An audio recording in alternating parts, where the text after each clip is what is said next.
Aujourd'hui, on va faire le pain de Jérusalem. C'est le pain très connu en Palestine. On le trouve toujours dans les rues de Jérusalem, dans les petites ruelles, et même en Cisjordanie, ça dépend. J'ai déjà préparé la pâte. C'est de la farine et un peu d'huile d'olive et du sel, et sucre et levure, bien sûr. On a aussi de la farine, un peu de sucre et de sésame. Ça va être à la fin. Mettre les sésames, c'est de la poudre avec un peu de sucre. Et on va le mouiller un peu avec de l'eau. Non, je préfère changer toujours la recette. Parfois, quand je lis une recette, je dis ah, intéressant. Le chef ou l'auteur, il a mis ça, mais pourquoi? Parfois, je teste pour la première fois, c'est juste par curiosité. Mais après, je dis non, il faut mettre peut-être un autre goût, un autre parfum. Ça matche bien avec un autre goût, ça se marie bien avec un autre goût. Donc je change toujours. Toujours je change la recette, je mets un autre ingrédient, un autre parfum pour donner un goût meilleur. Du coup, cette étape est très importante pour le sésame, pour le pain, pour que ça colle. Donc ça, c'est le fait de mettre un peu de sucre et le sésame pour que ça colle sur la pâte à la fin. On va mettre un peu de farine pour que la pâte ne colle pas. On va les dégazer aussi. Donc ça, c'est à peu près pour 500 grammes de farine. Donc, on va la couper en 4 morceaux.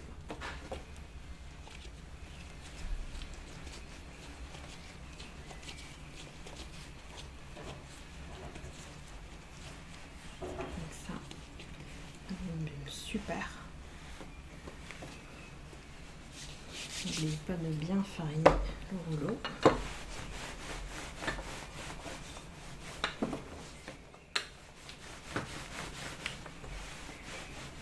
Travailler avec le pain, c'est toujours, il faut avoir la patience. Donc, et ça aide de l'avoir en fait. Il faut toujours patienter parce que on ne peut pas avoir une bonne pâte bien roulée et bien lisse.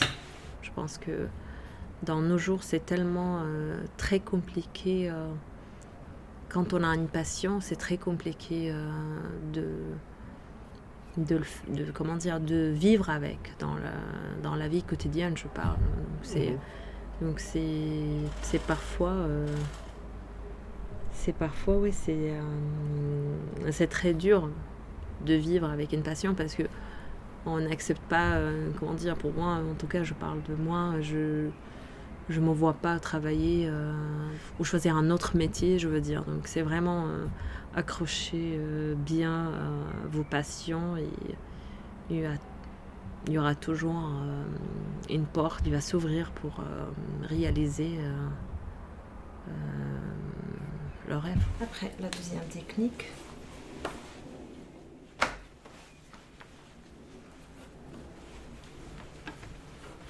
c'est de rouler le pain comme ça.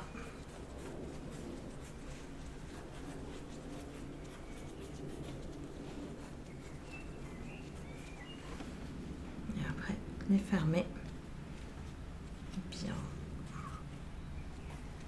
Comme ça crée aussi des gaz à l'intérieur pour que ça gonfle et ça devient un peu brioché.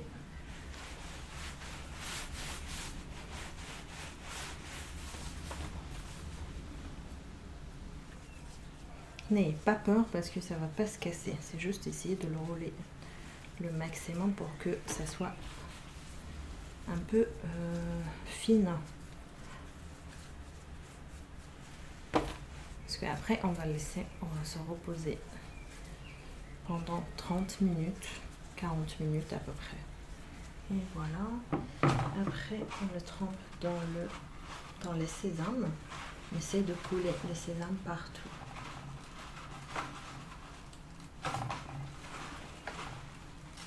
Essayez de prendre une poignée de sésame et appuyer partout tout autour, comme ça.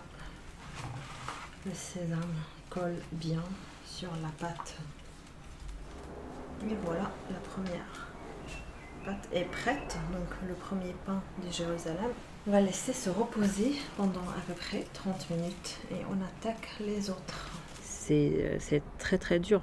Parfois, quand je cuisine, je me rappelle des souvenirs avec ma famille. Donc parfois je pleure, parfois ça m'apaise un peu. Mais ouais, je pense que c'est très dur pour tous les Palestiniens qui sont à l'étranger, seuls aussi. Donc, on est seul, on est loin de nos familles, on peut rien faire, on peut juste continuer notre vie, mais ça fait partie aussi de notre de notre résistance, de pouvoir vraiment avoir la patience et continuer vers la suite. En même temps, c'est comme si tu portes vraiment un sac à dos très très lourd et chaque fois tu marches et tu arrêtes parce que en fait t'as mal au dos. Donc c'est exactement, peut-être ça c'est l'exemple dans ma tête qui explique comment on vit le génocide de loin. C'est juste, voilà, pour moi, moi je suis quelqu'un de très silencieuse. J'aime travailler en silence et j'aime tout soit organisé autour de moi. Donc c'est dur de parler en même temps travailler parce que parfois je suis dans ma tête, je réfléchis à qu'est-ce que je dois faire après, les recettes aussi. Il faut que je reste vraiment concentrée. Donc ouais. Mais parfois aussi, bien sûr, il y a beaucoup des recettes, beaucoup d'odeurs en fait. Quand je me sens un odeur, ça me rappelle des souvenirs de mon enfance, certaines situations que j'ai vécues. Donc c'est vraiment une sorte de mémoire. Donc le pain de Jérusalem, c'est un pain brioché et très bon. Mais en Palestine, il y a toujours une histoire derrière chaque plat, chaque pain, donc l'histoire, c'est que pas tout le monde ont pu goûter. En fait, normalement, c'est le pain, c'est comme en France, c'est la baguette. Ça doit être accessible à tout le monde. Sauf qu'en Palestine, non, c'est pas tout le monde le connaisse, c'est pas tout le monde a la chance pour le goûter. Moi, je me rappelle, c'était la première fois de goûter le pain, c'est ma mère qui nous l'a ramené de Jérusalem. Donc à l'époque, j'ai eu de la chance que ma mère travaillait à l'époque. Il avait aussi le droit de se déplacer entre les villes, je veux dire entre Jérusalem et Gaza. Donc il nous a ramené ce pain plusieurs fois. Donc c'était ça la première fois quand j'ai goûté ce pain. Et ensuite je l'ai goûté quand j'étais en Cisjordanie. Donc pour les gens de Gaza, malheureusement, ils le connaissent. Ils le connaissent, mais en fait, ils n'ont jamais goûté ce pain. J'espère un jour, bientôt, pour vraiment pour mettre la lumière sur la cuisine palestinienne. J'aimerais bien que le monde entier connaisse la cuisine palestinienne. Parce que quand même on a vraiment notre cuisine, elle est très riche. C'est vraiment un rêve un jour que je puisse faire ça. Parce que voilà, après tout ce qui se passe, quand je regarde, en fait, il ne reste que la culture. Donc, c'est la culture, c'est avec nous, en fait, entre nos mains, en fait. Donc, pour moi, c'est déjà la culture palestinienne, c'est une culture très riche. Donc, en plus, notamment la cuisine palestinienne est très riche et très vaste. Donc, pour moi, oui, j'espère un jour de pouvoir faire ça. Il faut les moyens. Donc, il faut les moyens, il faut de l'argent pour pouvoir ouvrir un restaurant.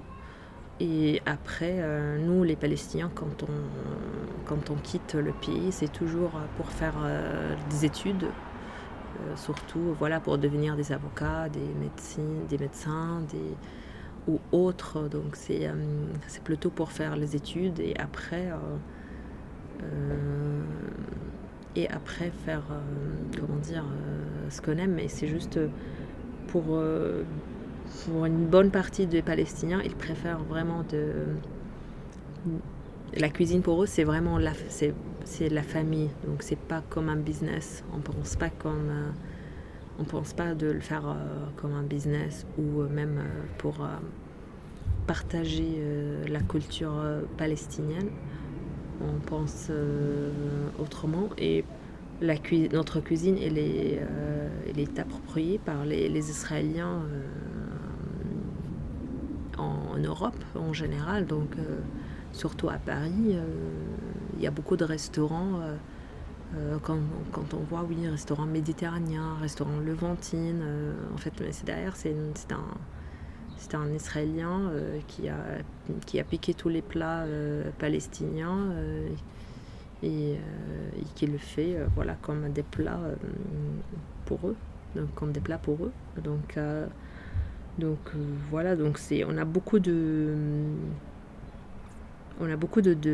comment dire, des obstacles en face à nous, en fait, en tant que Palestiniens, surtout des Palestiniens à l'étranger. Donc, je pense que ça fait partie. Et ouais, donc c'est tout ça. Il y a d'autres raisons qui jouent là-dedans. On va faire la salade gazaouite. Donc, c'est une salade qui s'appelle Daka. Donc, c'est à la base de tomates, anettes et piment. Donc, normalement, c'est une salade piquante. Et voilà, en fait, on mange tous les jours en été, normalement, parce qu'on a des bonnes tomates. Et voilà, ça c'est les mini tomates que j'ai trouvées. C'est super tomates, c'est des tomates italiennes. Donc, je pense que c'est les meilleures pour l'instant. Et voilà, on va commencer d'abord par éplucher les oignons et les couper.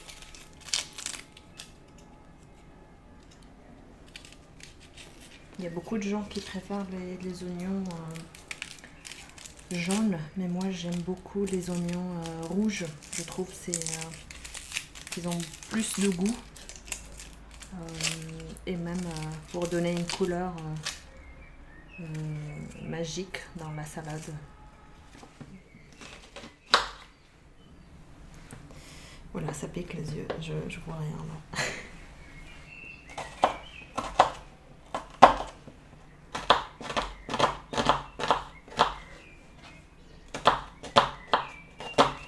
On va pas les couper très fines parce qu'on va les écraser déjà.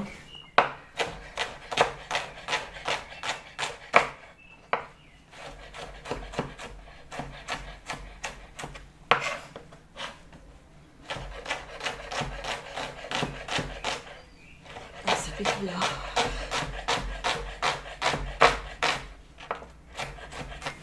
Ensuite, on va couper les tomates.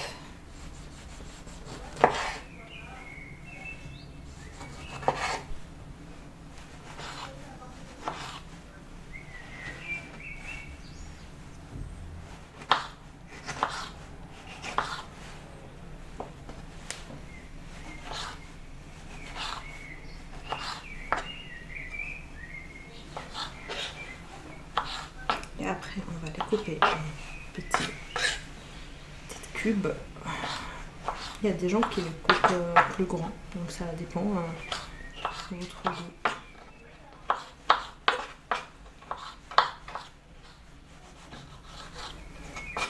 Dans tous les cas, ils sont écrasés.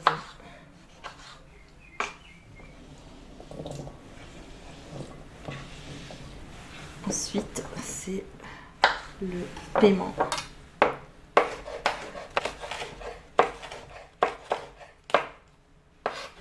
L'étape la plus importante, c'est d'avoir un mortier en terre pour d'abord écraser un peu de sel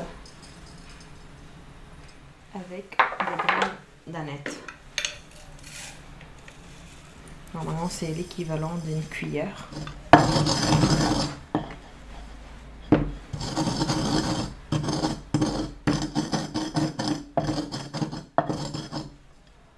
On va écraser le paiement.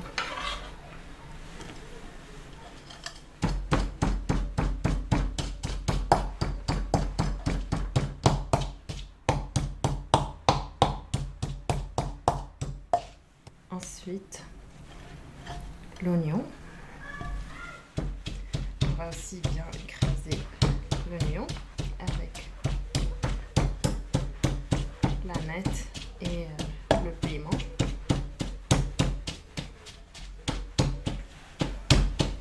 Pour avoir de la force.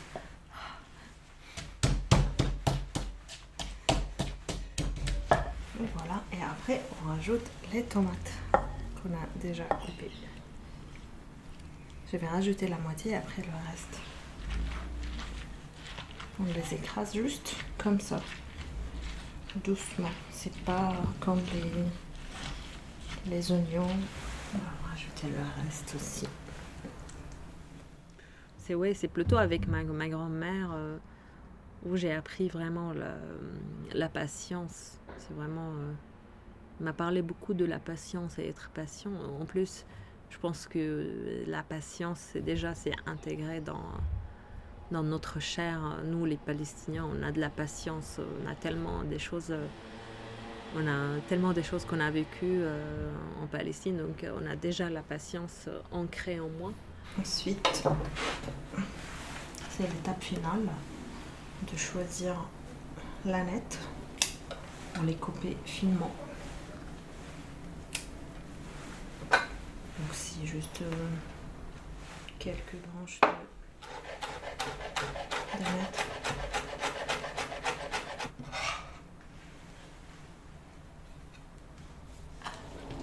On va bien mélanger.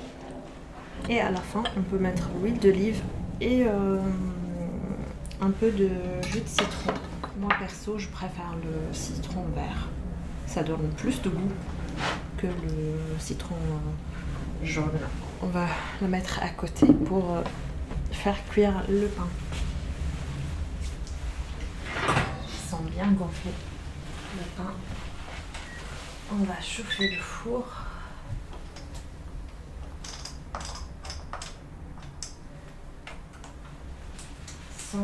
220 degrés. Donc, et depuis, je fais beaucoup de cakes, je fais beaucoup de recettes. J'étais vraiment accro aux livres des recettes, des bouquins, des recettes, même des missions dans la télé, missions de cuisine et tout ça. Donc, j'aimais ça.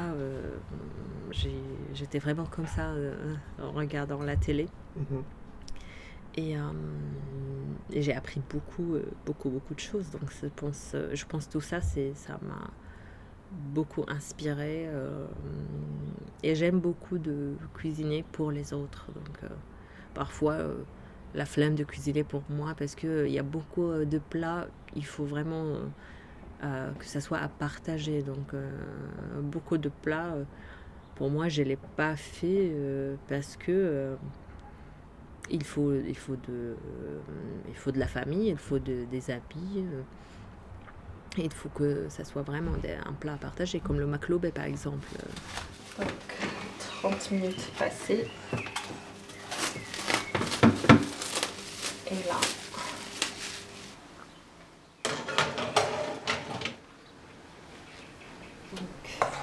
j'ai fait aussi le hummus palestinien.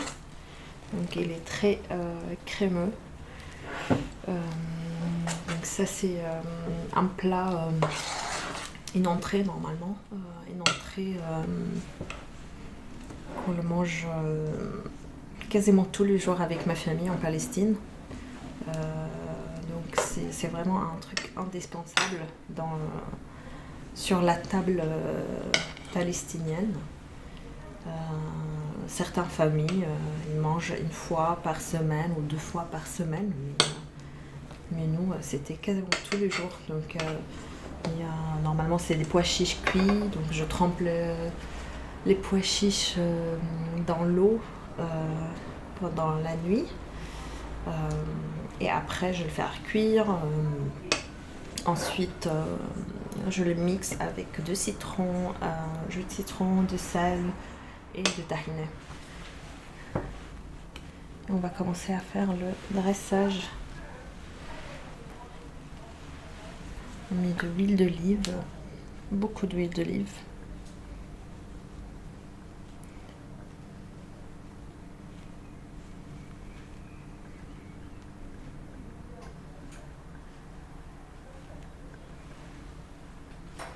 Les pois chiches déjà cuits.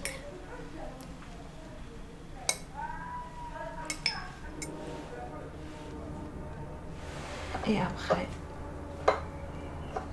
le sumac.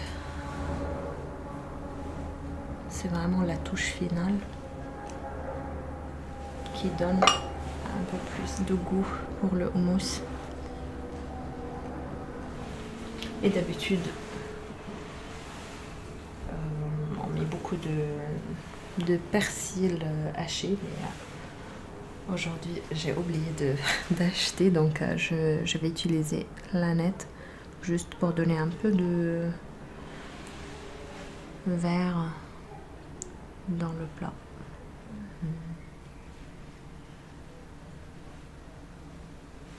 Et voilà, le houmous est prêt. Alors, mon père faisait beaucoup de houmous. Il faisait de houmous quasiment tous les jours pour nous, pour les invités. Il adore aussi faire la bouffe pour les invités. Je suis restée parfois avec lui, mais lui, il préfère toujours d'être solo en cuisine, donc je l'observe de loin. Donc comment il fait le houmous, il a vraiment des techniques très basiques. Il préfère pas vraiment mixer le houmous dans le mixeur, par exemple, comme on fait aujourd'hui. Moi je le mixe en mixeur parce que j'ai pas le temps, mais sinon lui il le fait avec le moulin à légumes, et après il le passe à la passoire pour que ça soit vraiment très très lisse.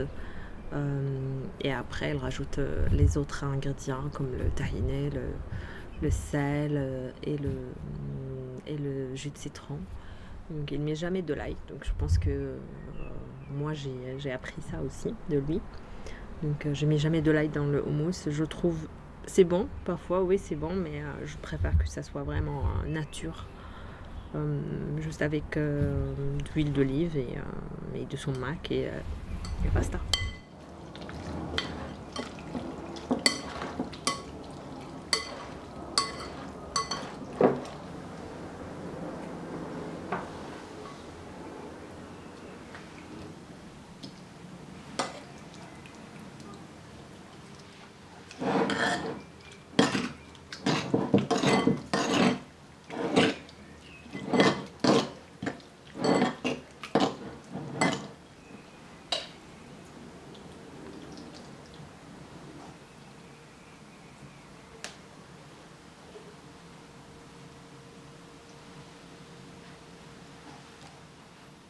Quand je cuisine aux autres, c'est beaucoup de pression, donc il faut que ça soit vraiment très très bon. Il faut que ça plaise aux gens, donc c'est bien sûr, je pense à tous les détails pour le plat, donc au niveau de cuisson, au niveau de sel, au niveau d'acidité aussi, donc Moi, j'aime beaucoup, par exemple, les plats avec beaucoup de citron, qu'ils soient un peu plus acides. Mais les gens, parfois, ils ont pas l'habitude d'avoir beaucoup d'acidité dans leur plat ou dans l'assiette. Donc, bien sûr, pour les autres, je mets moins, mais avec un peu plus d'attention, je veux dire. Donc, et j'aime écouter beaucoup les gens. Donc, parfois, quand j'invite mes amis et tout, d'abord, c'est le premier. Alors, ça t'a plu? Alors, t'as aimé? Qu'est-ce que tu préfères, ça ou ça? Donc, je pose toujours des questions. Et ça m'aide bien sûr à développer pour plus tard. Bah, en fait, aujourd'hui, j'ai fait, parce que j'avais envie de... Déjà, ça commence à faire beau, donc quand il fait beau en Palestine, on mange beaucoup de légumes, beaucoup des choses légères. En tout cas, c'est chez moi. C'était le cas, donc j'ai fait une sorte de voyage culinaire entre la Cisjordanie et Gaza. Parce que en fait, pour moi, j'ai fait partie des gens qui ont vécu à Gaza et en Cisjordanie, donc j'ai eu de la chance d'apprendre les deux cuisines. Donc c'est vraiment deux cuisines différentes. Donc maintenant, le pain est cuit. On va couper. Voilà.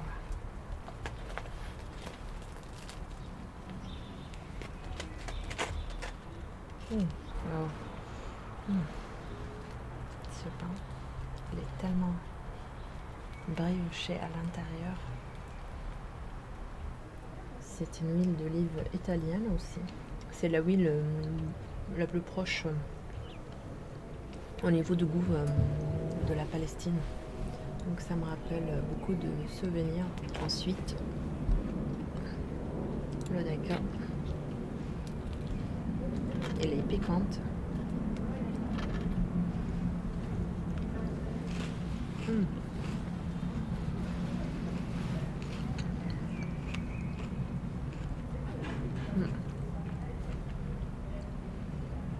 Wow. Elle est piquante, mais très très bonne. Les tomates sont vraiment incroyables. Ça, c'est la technique pour manger à la main, hop, comme ça. Cette entrée, ça me rappelle beaucoup de souvenirs à Gaza. On fait ça on mange ça tout l'été. Donc, c'est beaucoup, beaucoup de souvenirs. Pour moi, c'était un voyage culinaire en Palestine, entre Jérusalem et Gaza et la Palestine. Merci d'être resté avec moi pendant toute la vidéo et bon appétit!